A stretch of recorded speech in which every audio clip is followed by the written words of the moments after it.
35 ఒక చిన్న కథ కాదు, నిజమే.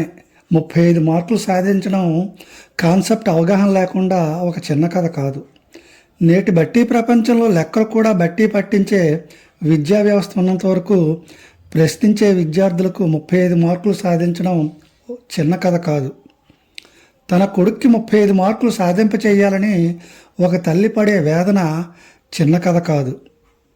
విద్యార్థులకు ప్రశ్నించే అలవాటు చేయాలని, ప్రశ్నిస్తే హేళన చేసే ఉపాధ్యాయులు ఉన్నంత వరకు 35 మార్కులు సాధించడం చిన్న కథ కాదు. విద్యార్థులకు పేర్లు కాకుండా వాళ్ళు సాధించిన మార్కులతో పిలిచే ఉపాధ్యాయులు ఉన్నంత వరకు చిన్న కథ కాదు. సరస్వతి ఇద్దరు పిల్లల సాధారణ గృహిణి. 10వ తరగతి ఫెయిల్ అయిన వెంటనే తన బావని పెళ్లి చేసుకుని తిరుపతిలో హాయిగా కాపురం చేసుకుంటున్న మధ్యతరగతి మహిళ. చిన్న పల్లవాడితో సమస్య లేకపోయినా పెద్ద కొడుకు అరుణ్ శర్మ లెక్కల్లో చాలా వీక్. అందుకు అతన్ని ఆ క్లాసులో 0 అని మాస్టర్ ఎప్పుడు పిలుస్తూ ఉండేవారు.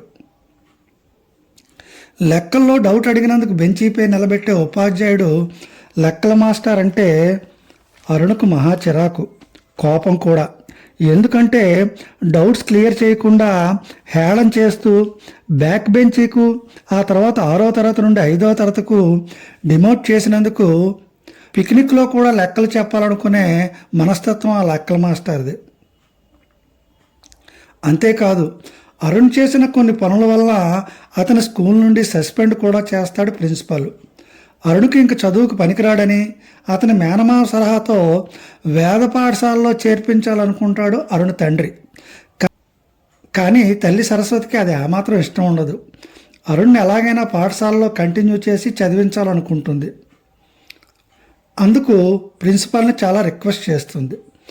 కానీ ప్రిన్సిపల్ ఒక కండిషన్ మీద కంటిన్యూ చేస్తానని చెప్తాడు. అరుణ్ యాన్యువల్ ఎగ్జామ్స్లో కనీసం 35 మార్కులు తెచ్చుకోవాలని కండిషను. ఇప్పుడు అసలు కథ మొదలవుతుంది.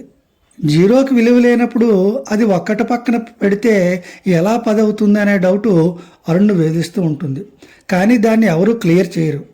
ఇప్పుడు అరుణ్కు డౌట్స్ క్లియర్ చేసి బట్టి కాకుండా కాన్సెప్ట్ అర్థమయ్యే విధంగా తీర్చిదిద్ది 35 మార్కులు సాధింప చేయడం అనే పెద్ద టాస్క్ సరస్వతి ముందు ఉంది.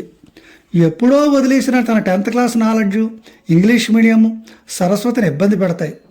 ఈ టాస్క్కు రీచ్ అవ్వాలంటే సరస్వతి ఏం చేసింది అనేదే ఈ స్టోరీ.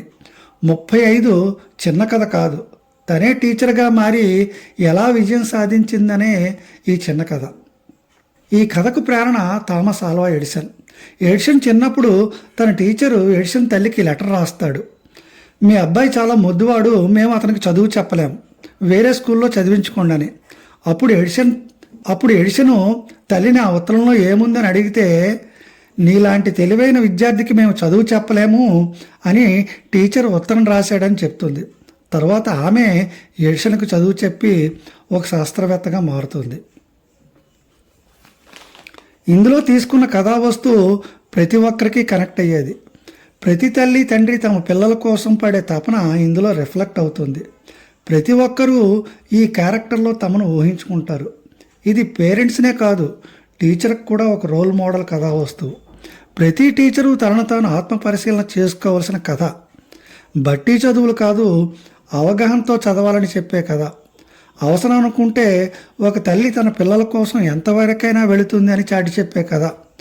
టీచరు విద్యార్థుల పట్ల ఎలా ఉండకూడదో, ఎలా ఉండాలో చాటి చెప్పే కథ. 35 మార్కులు టీచర్కి తక్కువ కావచ్చు, కానీ విద్యార్థికి అది చాలా పెద్ద కథ. ఇది లెక్కల కథ, పిల్లల కథ మాత్రమే కాదు, అమ్మా నాన్నల కథ కూడా. చదువుకోవడం అంటే నేర్చుకోవడం అని, ప్రశ్నించడం ఆగిపోతే నేర్చుకోవడమే ఆగిపోతుందని చెప్తుంది. సహజంగానే పిల్లల మదిలో ప్రశ్నలే మెదులుతూ ఉంటాయి. వాటికి కొన్నిసార్లు సమాధానాలు కూడా అంతు చెక్కవు.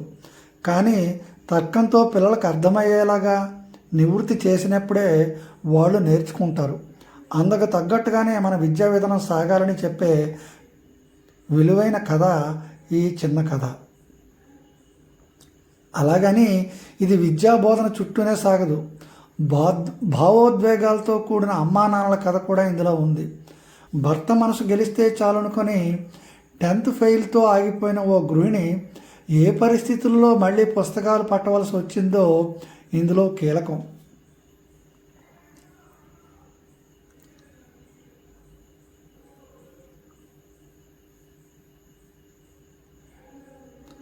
చాణక్య మాస్టారు అరుణ్ను ప్రశ్నించడం మొదలయ్యాక కథలో వేగం పెరుగుతుంది.